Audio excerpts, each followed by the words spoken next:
नमस्कार, देश की बात में हाजिर हैं। चुनाव आयोग ने 5 राज्यों असम, पश्चिम बंगाल, केरल, तमिलनाडु, पुडुचेरी में चुनाव की तारीखों का ऐलान कर दिया है। 5 राज्यों के लिए वोटों की जो गिनती है 2 मई को होगी, यानी इस दिन नतीजे आ जाएंगे। असम में 3 चरणों में चुनाव होंगे। 27 मार्च, 1 अप्रैल, 6 अप्रैल को वोट पड़ेंगे। केरल में एक ही दौर में चुनाव होंगे। यहाँ सभी सीटों पर 6 अप्रैल को वोट पड़ेंगे। तमिलनाडु में एक ही दौर में चुनाव, 6 अप्रैल को वोट पड़ेंगे। पुडुचेरी में भी एक ही चरण में मतदान, 6 अप्रैल को यहां पर भी वोटिंग होगी। लेकिन पश्चिम बंगाल में 8 चरणों में चुनाव होंगे। पिछली बार यहां पे 7 चरणों में हुए थे, इस तरह से चुनाव आयोग ने बताया। यहां पर 27 मार्च, 1 अप्रैल, 6 अप्रैल, 17 अप्रैल, 22 अप्रैल, 26 अप्रैल और 29 अप्रैल को वोट पड़ेंगे और सभी राज्यों के जो नतीजे हैं वो 2 तारीख को आएंगे, 2 मई को। और इस पर अधिक जानकारी के लिए सीधे अपने अखिलेश सहयोगी, हमारे सहयोगी के पास चलते हैं। अखिलेश, जो ये चुनाव है, जिस तरह से धुआंधार प्रदर्शन हो रहा है, कई मुद्दे होंगे, लेकिन बीजेपी के लिए सबसे अहम कौन सा राज्य या सबसे ज्यादा ताकत किधर लगा रहे हैं? क्या आकलन आपका? देखिए, 2 राज्य सबसे ज्यादा महत्वपूर्ण है बीजेपी के लिए। पहला है पश्चिम बंगाल, जहां बीजेपी इस बार ममता बनर्जी से सत्ता छीनने के लिए पूरा जोर लगा रही है। धुआंधार प्रचार हो रहा है, रैलियां हो रही है। सारे बड़े बड़े नेता, चाहे प्रधानमंत्री हो, गृह मंत्री हो, पार्टी अध्यक्ष हो, रक्षा मंत्री हो, सबको झोंका गया है बीजेपी ने। पश्चिम बंगाल में लगातार उनके दौरे हो रहे हैं। 10 साल से ममता सत्ता में काबिज हैं। 2019 के लोकसभा चुनाव में बीजेपी ने जिस तरह से 18 सीटें जीती, 40% वोट लिए, उसके बाद बीजेपी को लगता है कि ये मौका है ममता से सत्ता छीनने का। और उन्हें यह भी लगता है कि कांग्रेस और लेफ्ट, जो परंपरागत रूप से काफी मजबूत रहे हैं, वो कमजोर हो गए हैं, इसलिए उनकी ताकत बीजेपी अपने साथ ले सकती है। ये उनका अपना आकलन है। दूसरा राज्य असम, जहां पर कि बीजेपी पिछले 5 साल से सत्ता में है। पिछली बार उसका बड़ा गठबंधन था एजीपी के साथ, बीपीएफ के साथ, लेकिन इस बार वो थोड़ा अलग नए सहयोगियों के साथ जा रही है। और बीजेपी की अपनी अंदरूनी समस्याएं भी है। सोनोवाल जो कि मुख्यमंत्री, उनका चेहरा सामने नहीं रखा जाएगा। हेमंत बिस्वा शर्मा और सोनोवाल दोनों की जोड़ी बना करके बीजेपी चुनाव मैदान में उतर रही है। दूसरी तरफ कांग्रेस की चुनौती इस बार ज्यादा कड़ी है, क्योंकि कांग्रेस ने पहली बार वहां पर अलायंस किया है एआईयूडीएफ के साथ, लेफ्ट पार्टियों के साथ। तो इस लिहाज से बीजेपी को दिक्कत वहां पर असम में हो सकती है। अगर हम बाकी राज्यों की बात करें, चाहे तमिलनाडु हो या फिर केरल, इन दोनों ही राज्यों में निधि आप भी जानती है कि पेंडुलम पॉलिटिक्स होती है। यानी 5 साल अगर यूडीएफ की सत्ता केरल में है तो बाद में 5 साल एलडीएफ की होती है। डीएमके की अगर 5 साल है तो एआईडीएमके की 5 साल तमिलनाडु में होती है। लेकिन पिछले विधानसभा चुनाव में तमिलनाडु में एआईएडीएमके ने दोबारा सत्ता हासिल की थी, तो 10 साल का शासन उनका है। जयललिता और करुणानिधि दोनों ही इस बार नहीं है, तो उनकी अनुपस्थिति में चुनाव हो रहा है। तो ऐसे में डीएमके का पलड़ा भारी माना जा रहा है। उधर केरल में जहां एलडीएफ और यूडीएफ दोनों का मुकाबला है, ये दोनों पार्टियां यहां पर तो आपस में लड़ रही है, लेकिन पश्चिम बंगाल में मिलकर चुनाव लड़ रही हैं। तो ऐसे में ये भी एक विरोधाभास है जो केरल में है। लेकिन ये टक्कर केरल की भी एक दिलचस्प होगी, क्योंकि कांग्रेस की जो राजनीति है उसमें केरल का जो लॉबी है और केरल का जो पलड़ा है वो काफी भारी है। बिल्कुल अखिलेश, बहुत बहुत धन्यवाद। और चुनावों पर तो लगातार हम सबकी नजर बनी ही रहेगी। और अभी हाल में जो नगर निगम के चुनाव हुए हैं गुजरात में, वहां से खबर, यहां पर जो चुनाव हुए, आम आदमी पार्टी ने यहां पर धमाकेदार एक तरह से एंट्री की है। सूरत पहुंचे अरविंद केजरीवाल और अपने चुने हुए पार्षदों से मिले हैं और 7 किलोमीटर लंबा उन्होंने रोड शो किया। हमारे सहयोगी सोहित मिश्रा यहां से एक रिपोर्ट भेज रहे हैं। करीब 3:30 बजे से सूरत में आम आदमी पार्टी की रैली निकली हुई है, रोड शो निकली हुई है और 2 घंटे से ज्यादा का समय हो चुका है। लेकिन अगर आप देखेंगे तो भीड़ भी बढ़ती जा रही है। और अगर बाहर भी मैं प्रवीण को कहूँगा, बालकनी पर भी दिखा है, तो बालकनी पर भी जो लोग हैं वो सभी जगह पर आते हुए नजर आ रहे हैं। कहीं ना कहीं आम आदमी पार्टी की ओर से जो शो स्ट्रेंथ की बात की जाती है, कि कहीं ना कहीं अपने जो यहाँ पर वर्चस्व है उसे बढ़ाने की कोशिश आम आदमी पार्टी कर रही है। भले ही उन्होंने सूरत महानगर पालिका में 27 सीटें जीती होंगी, लेकिन वो बीजेपी के एक ऐसे गढ़ में उन्होंने जीता है जहां पर कांग्रेस को भी इस बार एक भी सीट नहीं मिल पाई है। तो आप समझ सकते हैं कि कितना अहम ये आम आदमी पार्टी के लिए सूरत महानगर पालिका हो जाता है। और इसी को देखते हुए आप देखेंगे कि लगातार अरविंद केजरीवाल रोड शो करते हुए नजर आ रहे हैं। वो सूरत के अलग अलग गलियों से गुजरते हुए करीबन 7 किलोमीटर का ये रोड शो है, जिसकी शुरुआत 3:30 बजे की गई। लेकिन 2 घंटे से ज्यादा समय बीतने के बावजूद अब भी रोड शो लगातार चल रहा है। रोड शो खत्म होने के बाद एक रैली को भी संबोधित किया जाएगा, जिसमें देखना होगा कि अरविंद केजरीवाल क्या आगे की रणनीति पर कुछ निर्णय लेते हैं या उस पर कुछ ऐलान करते हैं क्या। कि जिस तरह से ये शो ऑफ स्ट्रेंथ हो रहा है, उससे समझा जा सकता है कि कहीं ना कहीं आम आदमी पार्टी अपने आप को एक तीसरे विकल्प के तौर पर कम से कम गुजरात में तो एस्टैब्लिश करने की कोशिश करती हुई दिख रही है या उसकी कोशिश करती हुई नजर आ रही है। सूरत से कैमरा पर्सन प्रवीण जीरोहित के साथ सोहित मिश्रा, एनडीटीवी इंडिया। और अब आज कारोबार बंद था। देश भर में कारोबारियों, ट्रांसपोर्टर्स ने जीएसटी, ऑनलाइन व्यापार और ई वे बिल को लेकर जो confederation of all India traders है, उन्होंने भारत बंद का ऐलान किया हुआ था। इसका असर देखने को मिला, कई जगह था, कई जगह नहीं भी था। हालांकि कारोबारियों का कहना है कि जीएसटी का सरलीकरण होना चाहिए। बहरहाल दिल्ली में इसका ज्यादा असर नहीं रहा। देखिए रिपोर्ट। भारत बंद का असर कहीं ज्यादा कहीं कम रहा।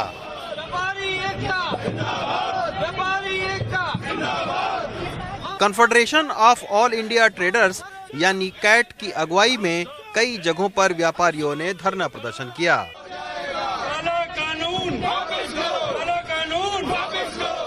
कारोबारियों की नाराजगी की वजह एक दो नहीं है। कैट के मुताबिक जीएसटी में 1000 से ज्यादा संशोधन हो चुके हैं, जिसके वजह से जीएसटी का टैक्स सिस्टम सरल नहीं रह गया है। जीएसटी भरने में अगर व्यापारी गलती करता है तो उस पर भारी जुर्माना लगाया जाता है। एक ही सामान पर राज्यों में अलग अलग टैक्स हैं। ऑनलाइन व्यापार में बाहरी पैसा लगा होने से सामान सस्ता है, जबकि इससे खुदरा व्यापारी तबाह हो रहा है। ये एक पेन है। ठीक है।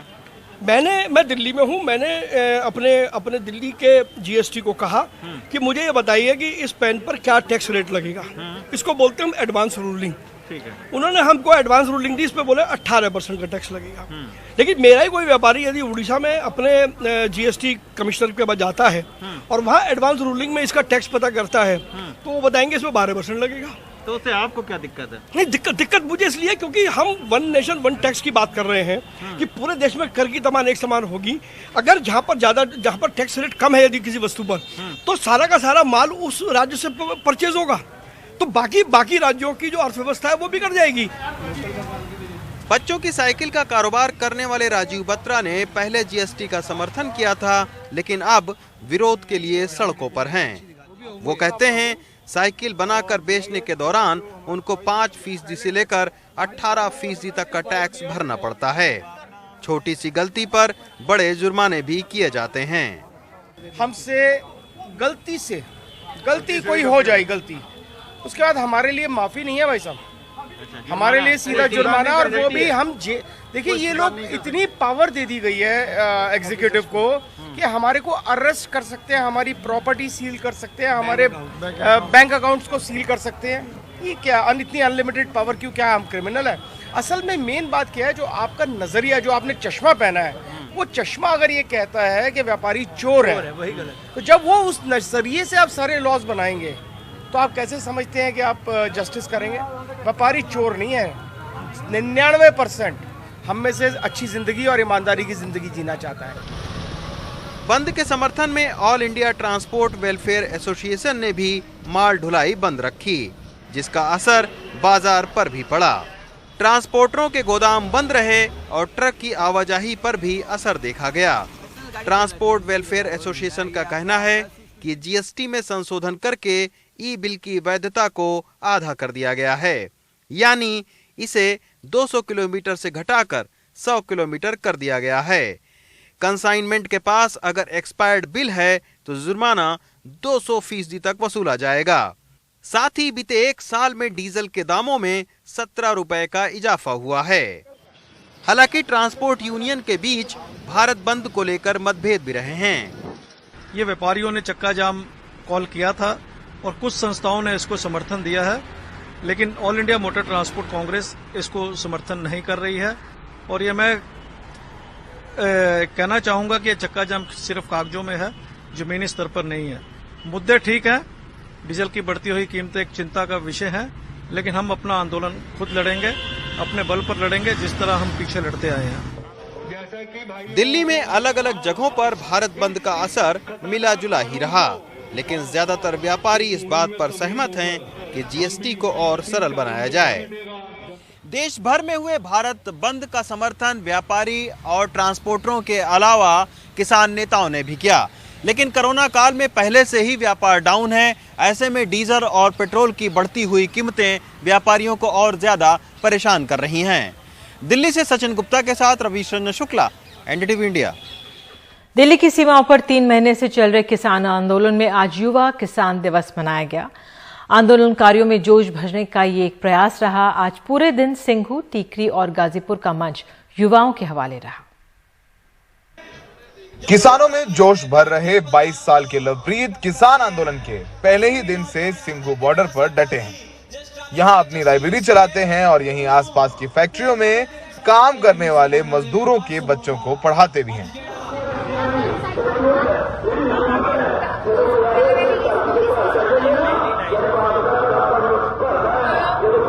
किसान आंदोलन के लिए लवप्रीत ने अपनी पीएचडी भी छोड़ दी है।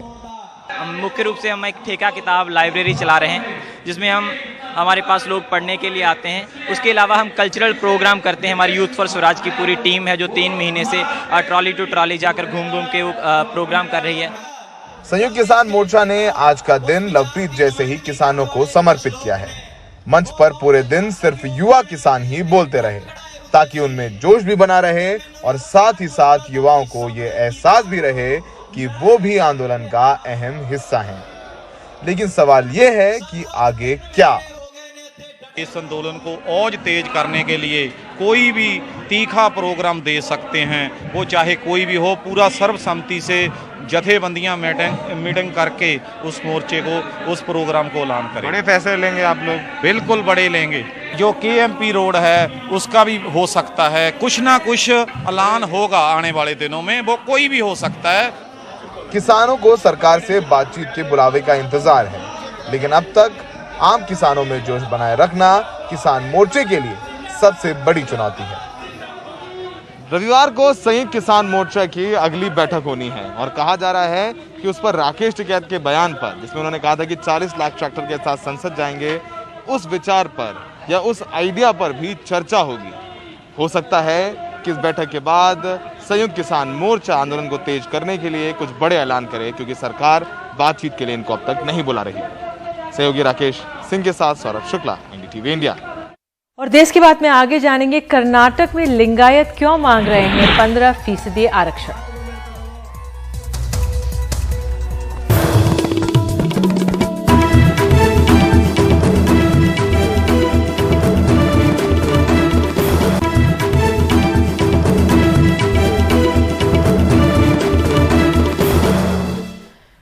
बेंगलुरु के फ्रीडम पार्क में लिंगायतों का एक धड़ा 15% आरक्षण की मांग को लेकर धरने पर बैठा हुआ है। इस मुहिम को जो लोग हवा दे रहे हैं वो मुख्यमंत्री बीएस येदियुरप्पा के विरोध में हैं, जैसे मौजूदा बीजेपी विधायक बसवण्णा गौड़ पाटिल यत्नाल। ऐसे में चर्चा गर्म है कि बढ़ती उम्र की वजह से कद्दावर लिंगायत नेता येदियुरप्पा का विकल्प तलाशा जा रहा है।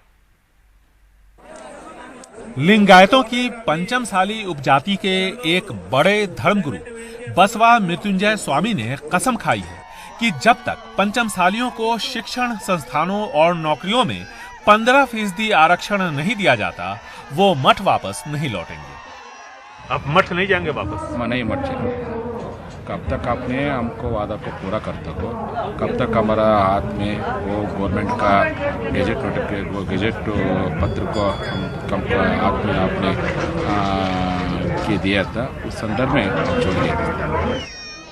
धरना देने से पहले बेंगलुरु के पैलेस ग्राउंड में पंचमसालियों ने एक बड़ी रैली की। इससे येदियुरप्पा परेशान है। कहा जाता है कि लिंगायतों की 100 के आसपास जो उपजातियां हैं, उनमें पंचमसाली सबसे बड़ी है और 55 से 60% लिंगायतों की आबादी पंचमसालियों की है, यानी कृषक लिंगायतों की। 80 लाख वीरशैव लिंगायत पंचमसाली। देखिए, ये लोग कृषक हैं, गांव में रहते हैं, आर्थिक तौर पर कमजोर हैं। ऐसे में 2.5 दशकों से इनके लिए हम लोग पढ़ाई लिखाई और नौकरी में आरक्षण की मांग कर रहे हैं। Almost last 70 years they suffered for education, job, etc. आरक्षण की इस मुहिम को हवा दी है पूर्व केंद्रीय मंत्री और बीजेपी विधायक बसवन गौड़ पाटिल यत्नाल ने, जिन्होंने हाल ही में ये कहकर येदियुरप्पा विरोधियों को एकजुट कर दिया कि केंद्रीय नेतृत्व ने उन्हें बताया है कि अगला मुख्यमंत्री उत्तर कर्नाटक से होगा।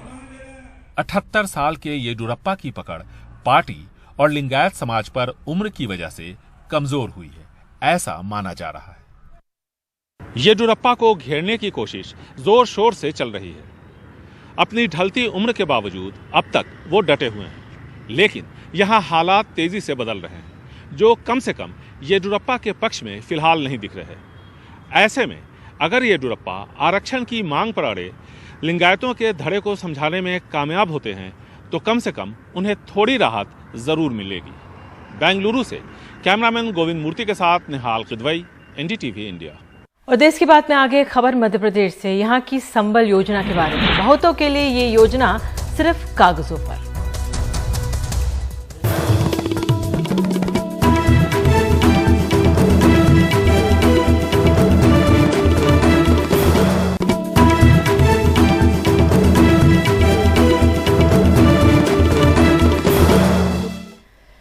मध्य प्रदेश के मुख्यमंत्री शिवराज सिंह चौहान ने सत्ता संभालने के बाद मुख्यमंत्री जन कल्याण संबल योजना को रीलॉन्च किया था। असंगठित क्षेत्र के कामगारों के लिए 2018 में मुख्यमंत्री ने जन कल्याण संबल योजना शुरू की।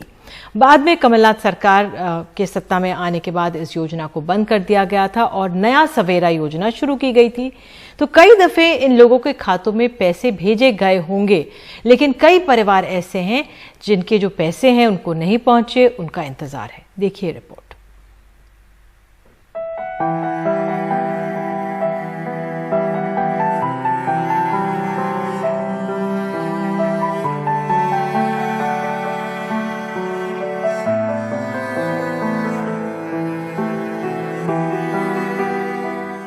दुख की बात है कि संबल योजना बंद कर दी। अब संबल योजना में क्या था? गरीबों की ताकत, गरीबों का बल संबल। अरे भैया, गरीब को भी जीने का हक और मुस्कुराने का अधिकार है। हमने संबल में यही तो तय किया था कि जितने गरीब बेटा बेटी कोई जाति समाज के हो भैया, जात पात पूछे नहीं कोई, हरि को भजे सो हरि को होई। क्यों भैया कमलनाथ, काय को बंद कर दी थी तुमने? ये संबल योजना पे मुख्यमंत्री जी ने 2 बार क्लिक करा देखे है, बाकी पैसे खाते में अभी तक नहीं आए। पैसे जाता कहाँ है, आता है तो। रवि अकेले आश्वासन पर सवाल नहीं उठा रहे। हमारे साथी जफर बताते हैं कि आगर मालवा के अर्जुन नगर में रहने वाली जरीना के पति जावेद की भी 28 जनवरी 2019 को एक दुर्घटना में मौत हो गई। जावेद का संबल योजना में पंजीयन था। 4 बच्चे हैं, कमाई का कोई जरिया नहीं। 4 लाख का प्रकरण बनता था। कागज बनते बनते 11 नवंबर 2019 को 2 लाख रुपए की राशि ही स्वीकृत हुई। आज तक वैसे मिला कुछ नहीं। बेटी मुस्कान 8वीं के बाद पढ़ नहीं पाई, माँ की मदद करती है। प्याज लहसुन छीलती है तो 15-20 रुपए मिलते हैं, घर चलता है। 14 साल का बेटा भी मजदूरी करता है। सहायता अभी तो कुछ भी नहीं मिली। 2 साल से उम्मीद लगी, लेकिन अभी कुछ भी नहीं हुआ। मैं ये चाहती कि थोड़ा ऐसे मदद मिल जाए, थोड़ा सहारा मिल जाए तो हमारा घर खर्चा चले, इन बच्चों की पढ़ाई हो जाए। पढ़ना चाहती हूँ 12वीं तक कम से कम। 2 किलोमीटर दूर आकाश 50,000 रुपए साहूकार से कर्ज लेकर मां के साथ घर के अंदर दुकान चलाते हैं। पिता की बीमारी में 2.5 लाख का कर्ज लिया था। संबल योजना में 2 लाख रुपए की राशि स्वीकृत हुई। 24 सितंबर 2020 को एक कार्यक्रम में मंत्री इंदर सिंह परमार ने स्वीकृति का प्रमाण पत्र दे दिया। अखबारों में फोटो भी छपी, लेकिन पैसा नहीं मिला। हमने आवेदन किया था संबल योजना में, जिसका कार्ड भी मुख्यमंत्री जी ने हमको दिया है, लेकिन हमें अभी तक किसी तरह की राशि प्राप्त नहीं हुई। शिक्षा मंत्री परमार जी मौजूद थे, उनके द्वारा ही दिया गया था। अखबार में बाकायदा फोटो भी आई थी इसमें। ये पूरा कार्यक्रम हुआ था वहाँ, तो वहीं पर कार्ड दिया गया था हमको। वो कहा गया था ये राशि आपके अकाउंट में डाल दी जाएगी, पर अभी तक किसी प्रकार की राशि हमको प्राप्त नहीं हुई। शबीना 30 साल की हैं। 3 बच्चों को पालने घरेलू काम करती हैं। 13 साल का बड़ा बेटा भी स्कूल जाने के बजाय घर के खर्च के लिए इंतजाम में लगा रहता है। इन्हें भी पति फिरोज की मौत के बाद 2 लाख रुपए की स्वीकृत राशि मिली। कई कार्यक्रमों में बुलाया गया, फोटो खींची, अखबार में छपा, नेता अधिकारी मौजूद रहे, साल भर बीतने को आए हैं, पैसे नहीं मिले हैं। स्वीकृति पत्र मिला था मेरे को और वहाँ 4 महीने पहले जो मुख्यमंत्री द्वारा जो मीटिंग थी वहाँ पे मेरे को बुलाया था, तो वहाँ मैं गई थी, तो उन्होंने बोला कि हमने पैसे डाल दिए गए, तो अभी तक मेरे खाते में पैसे नहीं आए। छोटा गवलीपुरा के गोपाल गवली संबल योजना में पंजीकृत थे। करीब 1.5 साल पहले दुनिया छोड़कर चले गए। बेटे गंभीर के लिए रोज कार्यालय के चक्कर लगाना और बैंक खाता चेक करना दिनचर्या में शामिल हो गया है। मां की बीमारी के इलाज के लिए खर्च जुटाना मुश्किल हो रहा है। पैसे नहीं मिल रही सर, ये देखो माताराम की तबीयत ऐसी रहती है सर, बिल्कुल ये हम भी 5 भाई है सर, वे मजदूरी करते हैं मंडी में, किसी दिन मजदूरी लगती है, किसी दिन नहीं लगती है सर। राशि मिल जाए सर, हमारी माताराम का इलाज वगैरह करवाएं, हम अच्छे अस्पताल में बताएं, इनको अच्छा ये कराएं। दरअसल संबल योजना में असंगठित श्रमिकों को लाभान्वित करने का प्रावधान है। असंगठित श्रमिक जो 18 से 60 वर्ष की आयु के हों, जिनके पास 1 हेक्टेयर से ज्यादा जमीन या सरकारी कर्मचारी हैं, वो अपात्र हैं। योजना में पंजीकृत मजदूर की मृत्यु होने पर 5,000 रुपए अंत्येष्टि राशि, सामान्य मृत्यु पर 2 लाख रुपए और दुर्घटना में मृत्यु पर 4 लाख रुपए अनुग्रह राशि दिए जाने का प्रावधान है। लाभ लेने के लिए पंजीयन, मृत्यु प्रमाण पत्र, आधार कार्ड, राशन कार्ड, बैंक खाता जरूरी है। सरकारी वेबसाइट कहती है कि 12,436 हितग्राहियों को दुर्घटना में मृत्यु पर 495 करोड़ रुपए, सामान्य मृत्यु पर 1,08,48 हितग्राहियों को 2,012 करोड़ रुपए की राशि वितरित की गई है। जैसे ही हमारे पास आवेदन आता है, सबसे पहले हम उसका स्टेटस चेक करते हैं कि भौतिक सत्यापन में पात्र है या अपात्र है। यदि पात्र की स्थिति होती है तो हम लोग आवेदन को आगे बढ़ाते हैं और उसको ऑनलाइन सबमिट करते हैं। ऑनलाइन सबमिट होने के बाद ईपीओ जनरेट होता है और संबंधित आवेदक के अकाउंट में शासन से पैसा ट्रांसफर होता है। जमीन पर क्या हो रहा है आपने देखा, लेकिन सरकार की अपनी दलील है। संबल के पैसे जिनके रह गए वो भी अप्रैल से मिल जाएंगे। जो योजना पिछली सरकार ने बंद कर दी थी, हम लोगों ने उसको चालू किया है और चालू करने के उद्देश्य केवल यही है कि जो गरीबों को मदद होती थी तो फिर से चालू हो। कुछ वित्तीय कठिनाइयाँ हो सकती हैं, लेकिन वो भी बहुत जल्दी 15 अप्रैल तक नहीं पड़ेगा, क्योंकि इश्तेहार के तौर पे उनको इस्तेमाल किया जा रहा है, पर उनको पैसे नहीं मिले। बहुत गरीबों के मैं कभी भी, हमारी सरकार और हम लोग इस तरीके से कोई विज्ञापन की वस्तु नहीं है। उनकी मदद के लिए जो भी उचित होता है, हम नए नियम कानून में परिवर्तन करके भी मुख्यमंत्री जी आ गया। कमलनाथ सरकार के कार्यकाल में संबल योजना को बंद कर चुकी कांग्रेस के सुर बदल गए हैं। सरकार की नीयत और नीति में वो दोष बता रही है। शिवराज सिंह जी केवल भाषण और हेडलाइन की सरकार चला रहे हैं। वो जब से आए हैं पेंशन, सामाजिक सेवा अर्थ नहीं मिल रही है। वो जब से आए हैं संबल के भाषण देते हैं। संबल में जिन जिन पीड़ितों के साथ न्याय होना चाहिए, जिनको अपेक्षा है सरकार से, मरने के बाद भी न्याय नहीं हो रहा है। मैं मानता हूँ कि ये अन्याय है। केवल भाषण से शासन चलने वाली सरकार है। न्याय हो। इस सदन के अंदर मुख्यमंत्री शिवराज सिंह चौहान ने संबल योजना को लेकर, मजदूरों को लेकर बड़ी बड़ी बातें कही, लेकिन ये सच है कि सरकारी इश्तिहार में तो लिखा रहता है कि मजदूर मजबूर नहीं है, लेकिन हकीकत में उसकी परेशानियों की कहानियाँ यहाँ वहाँ बिखरी पड़ी हैं। बस इंतज़ार है वक्त का, उस मलहम का जो उस मजदूर को छाँव दे। आगर मालवा से जफर मुल्तानी और भोपाल से अनुराग द्वारी, एनडीटीवी इंडिया। और देश की बात में वक्त है एक छोटे से ब्रेक का। ब्रेक के बाद आपको ले चलेंगे नैनीताल। देश का पहला शहर होगा जहां बेटी के नाम से होगी घर की पहचान।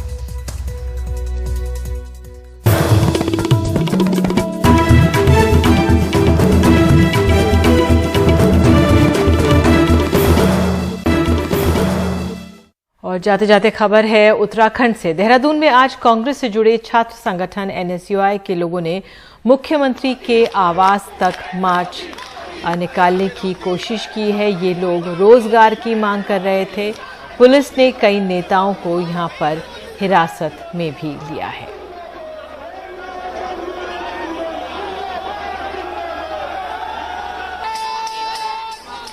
उधर नैनीताल शहर देश का पहला ऐसा शहर होगा घर की पहचान बेटी के नाम से होगा। इसकी शुरुआत कल मुख्यमंत्री त्रिवेंद्र रावत करेंगे। नैनीताल शहर में 27 फरवरी के अभिनव पहल की शुरुआत होगी, जिससे अंतर्गत नैनीताल के घर के बाहर जो नेम की प्लेट होगी उसमें बेटी का नाम लगेगा। तो देश का ये पहला शहर बनेगा। इस पहल को आगे बढ़ाएगा। नेम प्लेट का निर्माण भी अपनी समृद्ध सांस्कृतिक विरासत, प्रमुख लोक कला एपण के माध्यम से होगा। हर घर के बाहर घर की बेटी का नाम की प्लेट लगेगी। और इसी के साथ देश की बात में आज के लिए इतना ही। नमस्कार।